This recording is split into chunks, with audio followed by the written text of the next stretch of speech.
Assalamualaikum warahmatullahi wabarakatuh. Halo semuanya, jumpa lagi dengan saya Chow Sing Sing, kurator dari Podcast Horror Night Story. Halo, apa kabar semuanya? Semoga kalian semua sehat-sehat ya. Dan seperti biasanya pada hari ini saya kembali dan akan membawakan sebuah kisah mistis untuk kalian semua. Kisah mistis kali ini datang dari seorang sales di dealer BMW ya. Namanya Mbak Fadila Putri, berumur 25 tahun. Jadi Mbak Fadila ini adalah seorang indigo yang bisa melihat keberadaan makhluk tak kasat mata. Oke, tidak usah berlama-lama, mari kita simak ceritanya. Cerita dimulai. Semua nama sudah saya samarkan. Hari Kamis, tanggal 10 September 2020, jam 20.45. Saat itu, aku sedang berada di kamar dan sedang bermain game Home Sweet Home Capture 2, game horor asal Thailand. Aku nggak tahu sudah berapa lama bermain. Saking asyiknya aku bermain game, sampai aku nggak sadar ada yang chat via WhatsApp. Memang HP ku kuletakkan rada jauh dari PC. Saat itu aku dapat pesan dari manajer salah satu dealer kalau aku akan mengikuti tes interview hari Senin tanggal 14 September untuk jadi sales counter serta sales admin. Akhirnya, aku membalas pesannya untuk bersedia hadir untuk tes interview. Setelah itu, aku pun lanjut bermain games Home Sweet Home. Lagi-lagi, aku keasyikan bermain game sampai lupa akan waktu. Dan setelah aku lihat jam, waktu itu sudah menunjukkan pukul 1.45 dini hari. Astagfirullah, aku belum sholat dan makan, gumamku. Saat aku keluar, untung saja aku bertemu kedua adikku, yaitu Robby dan Angel. Maaf, keliru baca. Oke, kita ulang lagi ya. Saat aku keluar, untung saja aku bertemu kedua adikku, yaitu Robby dan Angel, serta ayah dan bundaku. Loh, kak, kamu baru bangun? Iya, habis main game tadi. Udah sholat? Belum, ini mau sholat. Ya udah, sana sholat dulu, kata ayahku. Selesai sholat, aku sayup-sayup mendengar suara orang berjalan. Aku pikir salah satu anggota keluarga yang melintas. Dan aku pun bergegas ke dapur untuk membuat mie instan. Sembari aku mengecek chat WhatsApp. Dan sudah penuh dengan chat yang mungkin ada 179 chat dan 58 miss call. Setelah aku lihat, hanyalah orang-orang yang mau kenalan atau apalah. Aku gak menggubris mereka. Yang penting nomor manajer sudah aku save agar aku gak salah balas. Saat aku sudah di dapur dan bertemu ayah, aku pun bertanya, apakah ayah lewat musola atau enggak? Ayah pun menjawab, ayah, bunda, Robby, dan Angel dari tadi di ruang TV kok. Sontak aku bingung. Ayah pun menyaut, mungkin Peter atau Jessica kali yang lewat. Peter dan Jessica adalah teman gaib saat aku terbangun dari koma 2 bulan. Jam 5.30 pagi, hari Senin tanggal 14 September 2020. aku langsung manasin mobil Kijang Innova Reborn dan langsung berangkat ke dealer untuk tes interview. Oh iya, jarak antara rumahku dan dealer BMW Kebun Jeruk kira-kira memakan waktu 1 sampai 1,5 jam. Itu alasan aku berangkat jam 5.50.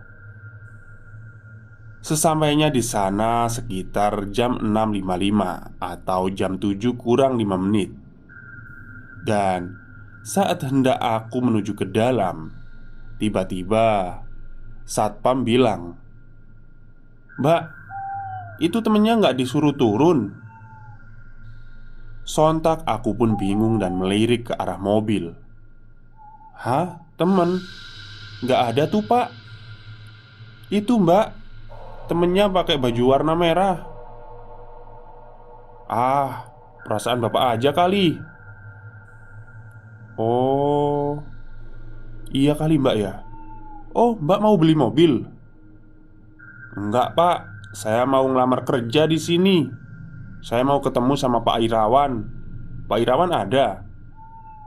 "Waduh, belum ada mbak. Pak Irawan nanti datangnya jam sekitar 8-an." Aduh, nggak tepat waktu banget sih. Janji jam 7 langsung dimulai. Ini malah belum datang. Gumamku sembari lihat jam tangan. "Mbak tunggu aja di dalam." "Oh iya pak, makasih ya." "Ya mbak, sama-sama." Cukup lama aku menunggu, sekitar 45 menit. Akhirnya Pak Irawan pun datang dan langsung memulai interview di ruangannya. Boleh saya mulai interview dan mempresentasikan CV dan memperkenalkan diri pak?" kataku. "Oh iya silakan." Setelah aku memperkenalkan diri, baik itu secara lisan atau berupa short movie, dilanjutkan dengan tanya jawab. Kurang lebih 30 menit interview. "Selamat ya Mbak Dila, Anda saya terima. Dan selamat bergabung di BMW cabang Kebun Juruk. Dan Anda sudah mulai aktif kerja hari Rabu tanggal 16 September 2020. "Terima kasih Pak. Semoga dengan bergabungnya saya membawa dealer BMW ini, baik penjualan atau customer service, bisa makin maju." "Oh iya mbak, semoga ya," kata Pak Irawan. Singkat cerita, hari Kamis tanggal 17 September, aku sudah mulai bekerja dan menempati apartemen selama 1 minggu, 1 bulan dan memasuki 3 bulan. Tidak ada kejadian apa-apa di sana. Apartemen ini punya papa yang dibeli pada tahun 2015. Awalnya dipergunakan hanya untuk keluarga yang datang ke Jakarta. Baru terjadi itu ketika bulan keempat. Dan saat itu awan bulan Desember tanggal 2. Saat itu aku seperti biasa pulang kerja. Aku mampir ke supermarket untuk membeli beberapa kebutuhan sehari-hari dan balik ke apartemen. Aku langsung masuk ke kamar. Sebelum ke kamar, aku dicegat oleh Pak Satpam yang memberikan bunga mawar dan pink serta coklat Silver Queen. Dan sebut saja nama Satpam itu adalah Pak Rahman. "Maaf Mbak Dila, ini ada titipan bunga sama coklat." "Hah? Dari siapa ya Pak?" "Waduh, kurang tahu tuh Mbak. Tadi orangnya nggak nyebutin nama." "Orangnya laki-laki apa perempuan Mbak?" "Dua laki-laki Mbak." "Oh, ya udah makasih ya Pak." Aku pun jalan lagi menuju ke kamar. Dan sesampainya di depan lift ada notifikasi WhatsApp yang entah dari siapa. "Makasih ya Mbak Dila, udah nerima bunga dan coklatnya." Aku pun bingung. nih orang siapa? Kok dia tahu nomor WhatsAppku? Tapi aku nggak ambil pusing. Dan kejadian ini terjadi terus-menerus selama 1 bulan lamanya. Nah, selama 1 bulan itu, semenjak aku dapat bunga dan coklat, ada saja yang meneror aku. Mulai dari suara ketukan, suara jalan orang, suara orang nangis, bahkan ada suara teriakan yang menyuruh aku pergi dari sini. Jadi aku ceritakan satu persatu ya. Cerita pertama, mulai dari tanggal 2 Desember hari Rabu, saat aku pertama kali menerima bunga dan coklat. Saat itu mulai kejadian, yaitu suara anak kecil yang sedang ketawa. Saat itu jam 7 malam. Aku pun langsung ambil air wudhu dan bergegas sholat maghrib, dan akan dilanjut sholat isya. Saat menunaikan sholat maghrib, gak ada gangguan. Tapi pas sholat isya, membuat aku sedikit diam. Rokaat pertama sih gak masalah. Pas rokaat kedua, ada yang mengikuti bacaanku. Tapi aku masih tetap khusyuk dalam sholat. Aku pun memberanikan diri untuk menengok. Dan pas aku tengok, ternyata ada kuntilanak warna merah dengan kuku panjang. Kulit pipinya robek seakan-akan dia tersenyum lebar, dan mukanya sudah berantakan. Aku cuma membentak, "Mau apa kamu kemari?" Makhluk itu langsung hilang, hanya meninggalkan ketawanya yang melengking. Kemudian aku langsung menyalakan televisi, sembari video call sama adikku, sama Robi. Sembari aku video call, aku juga memasak mie instan. Nah, adikku ini tanya, "Kak, lu lagi sama siapa di apartemen?" "Ya sendirilah."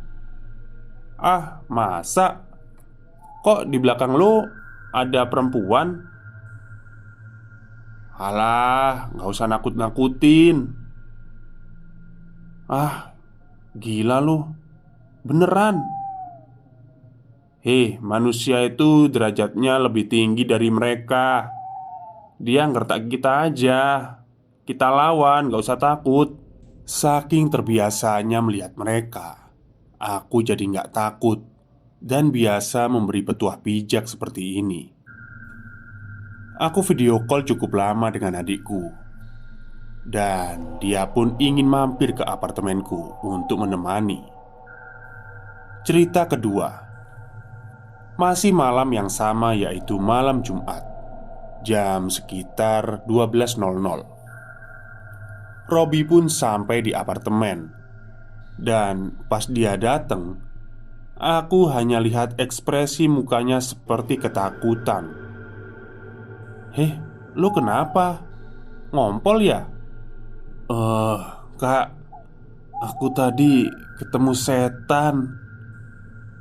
"Di mana?" "Di lobi aku ketemu pocong. Dan pas keluar dari lift menuju ke sini, ketemu kuntilanak." Dengan ekspresi ketakutan dan gemetar. "Ah, masa sih? Ya udah, sana bersih-bersih dulu. Ada-ada aja." Hari Sabtu tanggal 5 Desember 2020. Saat itu, adikku yang bernama Robi dan pacarnya bernama Dina serta pacarku sedang bermain ke apartemen. Saat itu hari Sabtu, aku dapat jatah libur. Jadi Dina dan Robi, Alex denganku. Jam 9.30 mereka pun sampai di apartemen. Seperti biasa, yang cowok-cowok main PS5, sementara aku dan Dina ngobrol di kamar. ngobrol seputar dunia bisnis dan dapetin income tambahan. Lagi asik-asiknya ngobrol, Dina bilang ke aku, Kak, kakak muslim?" "Iya, emang kenapa? Kok di depan ada salib, terus ada patung Yesus?" "Oh itu, mamaku sama Robi Katolik. Aku muslim." Berarti kakak ngusir hantu pakai cara Islam atau Katolik?" "Ya cara Islam." "Berhasil?" "Ya yang terpenting kita yakin. Yakin sama yang menciptakan mereka." Iya kak. Tadi ada kuntilanak merah dan pocong, serta ada dua anak bule." Aku pun langsung mengalihkan pembicaraan, karena saat aku dan Dina membicarakan mereka, mereka tepatnya sudah berada persis di belakang Alex pacarku. Karena pintu kamar gak aku tutup. Oh, jadi Mbak Dila ini memiliki indera ketujuh ya, indera keenam ya, bisa melihat barang seperti itu. Oke, kita lanjut. Saat aku melihat kuntilanak merah itu berada di belakang Alex, aku sedikit khawatir karena tangannya seakan mau mencekik Alex. Akhirnya aku panggil dia. "Sayang, sayang, ada apaan sih?" "Eh, beliin aku makan dong." "Oh, ya udah, kamu mau makan apa?" "Apa aja deh, yang penting enak." "Ya udah, aku beli dulu ya." Aduh, kenapa genrenya jadi gini? Setelah Alex pergi beli makan, Robby pun menanyakan ada apa. "Kenapa kak? Ada setan lagi ya?" "Iya dek, kita berdoa yuk. Menurut keyakinan masing-masing aja." Waktu itu jam menunjukkan pukul 12.45. Setelah aku sholat, Robby dan Dina selesai berdoa di depan salib. "Kak, kok siang-siang ada setan sih?" kata mereka. "Mereka sesuka hati dan kapan saja bisa muncul. Mereka hanya mengganggu yang imannya lemah. Selagi iman kalian kuat ya nggak akan mendekat." Nah, nggak lama kemudian Alex datang bawa makanan. Dan Alex langsung cerita, masa tadi aku cium bau wangi, terus gak lama bau amis darah." Karena aku, Robby, dan Dina sudah tahu siapa pelakunya, ya kita diem aja. Nah, singkat cerita, jam 15.45 kita memutuskan untuk jalan-jalan ke arah Mall Puri Indah. Dan otomatis pulang jam setengah 10 malam. Kira-kira 200 meter sebelum pintu masuk apartemen, apa yang aku lihat, Dina pun juga sama melihatnya. Kali ini bukan kuntilanak, tapi pocong. Aku kasih isyarat kalau jangan teriak atau bersuara, biar Alex dan Robby gak panik. Aduh, sialan. Kenapa ketemu si guling itu sih? Gumamku. Cerita ketiga. Hari Senin tanggal 14 Desember 2020. Suara alarm memecah kesunyian di pagi hari itu. Saat itu aku lihat ternyata sudah jam 4.15. Aku pun bergegas beranjak dari tempat tidur dan menuju ke kamar mandi yang gak jauh dari tempat tidurku. Seperti biasa, aku menggosok gigi dan mengambil air wudhu. Setelah itu aku pun bergegas ke kamar dan segera melaksanakan sholat. Setelah sholat, aku siap-siap untuk bekerja. "Pagi mas." Saya mau ambil kunci mobil dan sekalian mau nitip kunci kamar. Pagi juga Mbak Dila. Mau berangkat kerja Mbak Dila, kata resepsionis. Iya nih mas. Tumben pagi banget berangkatnya Mbak. Iya, saya mau ada pameran di salah satu tempat.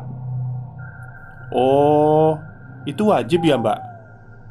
Oh iya Mbak, saya boleh tanya-tanya. Tanya apa mas?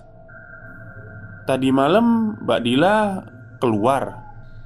Keluar? Jam berapa mas? Ya sekitar jam setengah duaan Mbak. Ah enggak mas. Semalam saya langsung istirahat. Oh, mungkin penghuni lain kali ya, kata resepsionis. Aku pun langsung manasin mobil Kijang Innovaku.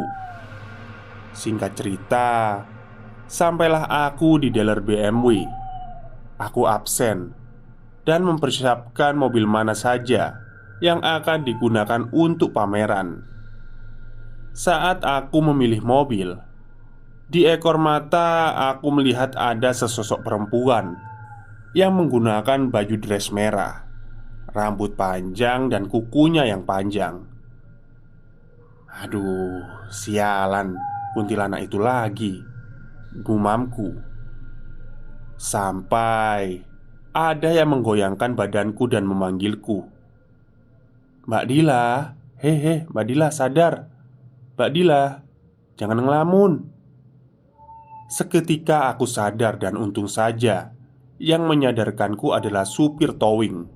Ya, namanya Pak Yanto. Mbak Dila nggak apa-apa? Nggak apa-apa Pak. Yang mana Mbak buat pameran? Ini BMW M3 warna hijau Tosca. Terus BMW seri 3 warna putih. Sama BMW seri 3 Compassion warna putih juga. Pak, nanti saya ikut Bapak di towing ya. Nanti saya belikan Bapak rokok, Marlboro, sama kopi. Eh, oke siap Pak, kata Pak Yanto. Singkat cerita jam 16.30. Maaf Mbak Dila, ini udah jam 16.30. Waktunya kita pulang. Tapi sebelumnya kita balik ke dealer dulu ya Mbak, kata Pak Yanto. Jam 17.35 kami sampai di dealer. Sesampainya di dealer, aku pun santai sembari menunggu maghrib. Di sela-sela aku nunggu, aku video call sama Alex. Saat asyik ngobrol, siapa tuh di belakang kamu yang? Kata Alex. Hah? Siapa sih? Nggak ada siapa-siapa. Beneran, aku lihat ada yang lewat yang. Udah nggak usah dipikirin. Aduh, dasar kuntilanak. Mau apa sih lu? Gumamku yang sudah kesal.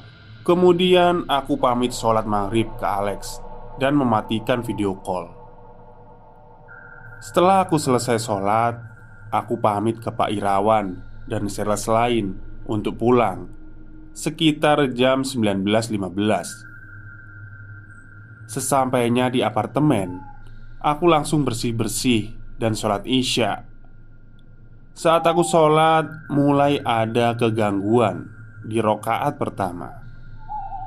Ada suara orang berjalan dengan kuku yang digesekkan di tembok. Kemudian, di rokaat yang keempat, ada suara pintu yang tertutup dengan keras. Karena aku sudah jengkel diganggu, aku bilang, "Yang berkuasa atas tempat ini adalah saya. Kalian hanya pendatang. Kalau kalian gak suka silahkan pergi. Kalau kalian masih mengganggu, akan saya bakar kalian dan akan kukirim ke neraka." Sembari saya menggebrak meja dan membentak. Selang 2 hari kemudian, tepatnya hari Rabu, tanggal 16 Desember 2020, Pak Yanto nyamperin aku dan mengaku melihat sesosok yang menyerupai aku di hari Selasa saat dia memarkirkan truk throwing ke area belakang. Sampai-sampai aku heran, kok kuntilanak ini usil banget sampai menyerupai aku segala. Akhir cerita, hari Senin tanggal 21 Desember sampai hari Kamis tanggal 24 Desember adalah kejadian puncak. Hari Senin tanggal 21 Desember seperti biasa, aku bangun jam setengah 5 untuk menunaikan sholat subuh. Karena saat itu aku baru bangun, aku duduk sebentar mengumpulkan tenaga. Jadi pas adzan subuh, aku langsung ke kamar mandi. Sembari menunggu adzan subuh, aku membuka HP lihat WhatsApp. Siapa tahu ada yang WhatsApp. Dan ternyata ada beberapa dari leasing ngabarin kalau ada 8 konsumen yang aku ACC dan ngajukan kredit mobil. Serta ada beberapa nomor-nomor dari om-om yang ngajak aku nggak bener. Bahkan ada beberapa anak ingusan yang ngirim aku foto. Ya nggak perlu aku jelaskan lah di sini. Nah, sembari aku chat via grup leasing dan grup dealer, sayup-sayup aku dengar suara laki-laki yang berat. Berat banget. Pergi, pergi. Karena aku terbiasa dengan mereka, jadi ya aku biarkan saja. Kejadian ini terjadi sampai hari Rabu tanggal 23. Mulai dari suara laki-laki yang nyuruh aku pergi dan suara pintu diketok. Masih hari yang sama, hari Rabu, jam 20.00. Saat itu aku nonton Habibie Ainun yang pertama. Dan jam 11 malam aku nonton Rudy Habibie. Yang tadinya hanya suara orang jalan dan ketukan pintu serta gesekan kuku di meja, kok sekarang mereka, dalam tanda kutip, malah berani menunjukkan kalau mereka ada. Mereka mulai seliweran, baik itu di depan maupun di belakangku. Akhirnya saat itu aku memutuskan untuk tidur. Hari Kamis tanggal 24, jam 3.30. Saat itu aku sudah bangun karena ada kejadian yang membuat aku sempat marah. Gimana enggak? Saat itu ada sebuah benda yang dijedotin ke tembok. Dan saat itu membuat aku terbangun. Ah, pasti ini kelakuan setan terkutuk itu. Siapa lagi kalau bukan kalian? Dan memang benar, itu pocong yang sedang jedotin kepalanya ke tembok. Aku mau kamu pergi dari sini. Ini tempatku, kata pocong itu. Sontak aku ambil tasbih dan baca surat ayat kursi 3 putaran. Sudah kubilang, kalau masih ngeganggu akan kubakar kalian, kataku. Oh, oke, mungkin itu saja ceritaku di apartemen Kebon Jeruk dan di dealer BMW. Dan mohon maaf kalau selama aku menulis ceritanya rada berantakan. Semoga ceritaku ini bisa diceritakan oleh Mas Chow lagi. Amin. Baik, itulah akhir cerita dari Mbak Fadila Putri, si Indigo ya. Kalau saya baca memang ceritanya itu agak mumet ya. Ya semoga kalian semua mengerti. Baik, mungkin itu saja yang saya bisa sampaikan pada malam hari ini. Kurang lebihnya saya mohon maaf. Wassalamualaikum warahmatullahi wabarakatuh.